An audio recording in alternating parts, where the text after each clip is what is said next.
If you need to build non-bearing interior walls, you might be able to build these on the floor and tip them up. Build them about a 1/4 inch short so that there will be just enough clearance to tilt them into place. Even when they're built short, they still may need a little persuasion in some points to get them plumb. At other points, you may find yourself filling in with shims between the top of the wall and the underside of the joist. Where interior walls connect with the outside walls, you'll probably end up having to put some wood blocking between the studs to have something solid to attach the interior wall to. Now this wall isn't as long as the other one, but it is actually a bit heavier because we have openings in here for doors. And openings require headers, and headers make everything a little bit top heavy. Okay, I'm gonna get the ladder. Now let's get back to our main project and see how we install the second floor platform. Are the joists all set? Yep. Okay. Well, we're pretty much at the point now where we can start putting joists up here for the second floor. This board right here is the rim joist. This is what all the joists coming across here will end up butting into. You want to go ahead and hand one of those up here, Mark? Sure. And you notice we have all of our joists lined up, so they'll be right on top of our studs. Okay, Robin, you set? Over the top. All right, if you hold that down, I'll go ahead and nail this in. Okay, it's right there.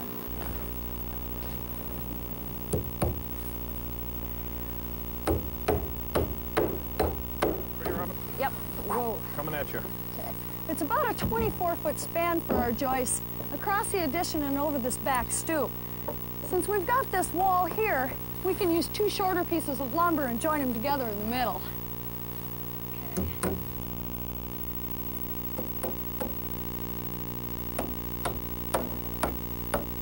Once we finish the subfloor on the upper level, we could turn our attention to the roof. Most roofs nowadays are constructed using roof trusses. The first step is to mark the positions for the trusses on the top plates of the walls. Trusses are usually spaced 2 feet on center, but your architect or truss fabricator will probably supply a plan showing the exact position for each truss. Okay, up on the other wall there. Our addition here has 2 different roof systems. We're going to hand frame this little area over here, and then over the family room we'll be using trusses. And you'll see how fast roofing goes when we're using trusses. I should go a little bit faster if we had 4 people, but unfortunately our budget only calls for 3, so Mark's going to be helping us out here on most of the framing. Okay, up we go. 1, 2, 3, big swing, up. There you go. Now that wasn't so bad, was it? We put these planks on the inside walls and this aluminum one down the center to stand on while we're working on these trusses. It's worth taking the time to set something like this up. Otherwise, it's too tough moving these things around. So now we're going to position these into place and toenail them into the top plate of the wall. Okay, ready? Yep. Let's go. Okay, you just let us know if we're going too fast for you, Mark. I'm doing fine. Keep it up Okay. right there a little bit more. What are we doing, Mark? Good. Now we're going to have to go a little bit higher to get over our brace down there at the end, all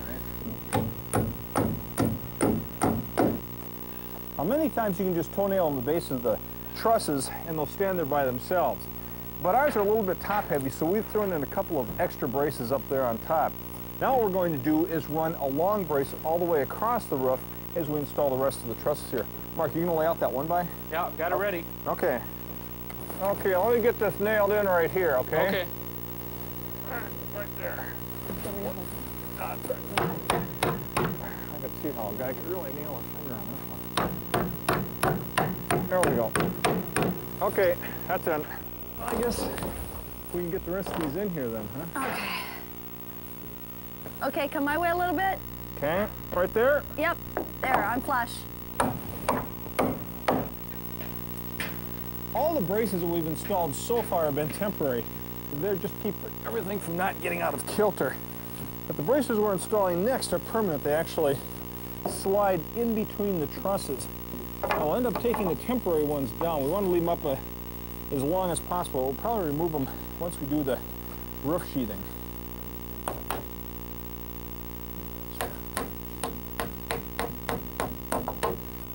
Once the trusses are all in, you need to cut the ends off to the right length. This dimension is determined by the size you want your soffits to be, and it's going to be different from house to house. You use a level to draw in a plumb line on each rafter. Then you cut it off with a circular saw. Trusses are so quick that the roof on this addition went together pretty fast. Hand framing, which we had to do on the older part of the house, is a lot more complicated and takes longer. For example, on this project, we started off with a lot of demolition to make way for the new roof. Then we installed a heavy ridge beam. This is always a tricky operation. We temporarily put up 2 pairs of rafters and then hoisted the beam up between them. Here we go. How you doing there, Robin? Good. The beam is nailed to the old ridge beam on the house and to the tops of the rafters.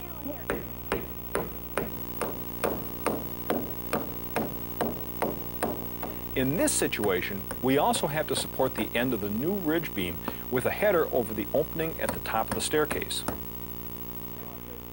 The framing for our valley is sort of unusual. It's 3 laminated beams with special angled cuts at each end to get them to fit right. Generally, roof framing is full of special angled cuts. Often, the framing tools can help calculate these. For instance, you can use a framing square to calculate the jack rafters, which run from the ridge into the valley beam. Use the 2 sides of the square to recreate the 10-12 slope of the roof so that the top of the jack rafter will sit flat against the ridge. Also, there's a chart on the framing square which tells you how to angle the cut at the bottom of the jack rafter, depending on the slope of your roof. So we got 12 here and 9 13/16 right there. Compound miter marked. Great. For the bottom cut, the saw needs to be set at 45 degrees, which makes this a compound miter cut. The final framing step after roof trusses and Got it. rafters is to install Got sheathing it. on top. Let's see how that works back on one of our other projects. We're sheathing the slope part of the roof first and working our way around the corner before we start the flat top of the roof. Now we want the first piece of sheathing to go on flush with a fascia board here that we'll be adding later. So we're marking exactly where the first sheet should go now. All right, so one board here represents a fascia, and this board the sheathing. We'll mark this one, and then measure up 48 inches, which is the width of the plywood. Okay, you got it there? Yep. Then we snap a chalk line over the marks along the entire slope. That'll guide our first row. The 4x8 sheets go lengthwise along the trusses, and we secure them around the perimeters. We'll nail in the middles later. With the 2-foot centers, the edges of a full sheet will fall right over the trusses for easy nailing. You don't want the corners ending up between the trusses. Our last piece in this row is going to carry out over the hip ridge, so we want to cut it off along this angle before we put it up. And to do that, we measure out along the bottom. You got that there? All right, that's 60 inches. And then measure along the top here, next to the chalk line. All right, that's 10. We transfer the lengths to plywood and snap a chalk line between them. Then we cut the corner off. We lay the sheet in using the chalk marks as a guide. Then we nail it in. The third sheet in the first row lays in against the valley board. It's angled, so we have to measure the sides and cut a sheet to fit. Then we nail that into place. And with the first course done, we then nail down the middles of the sheets. Once we've secured them, we nail in a 2x4 cleat a couple of feet up from the sheathing. That'll give us safer footing as we continue up the 45-degree slope.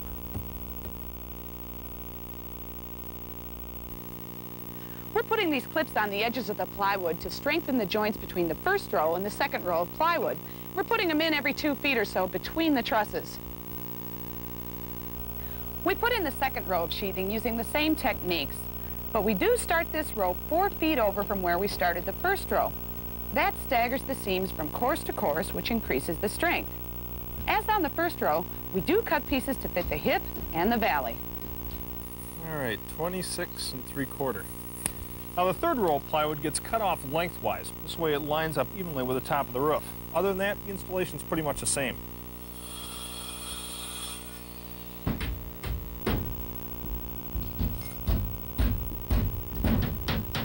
Here on the flat part of the roof, we'll increase the thickness of the sheathing to 3/4 of an inch. It'll give it just a little bit more strength. Since a roof here is flat, installing the sheets is a lot like covering the first and second floor platforms, but we use extreme caution here because of the height involved. Well, we hope that by watching these projects with us, you'll have a good feeling for the tools, materials, and techniques of basic framing.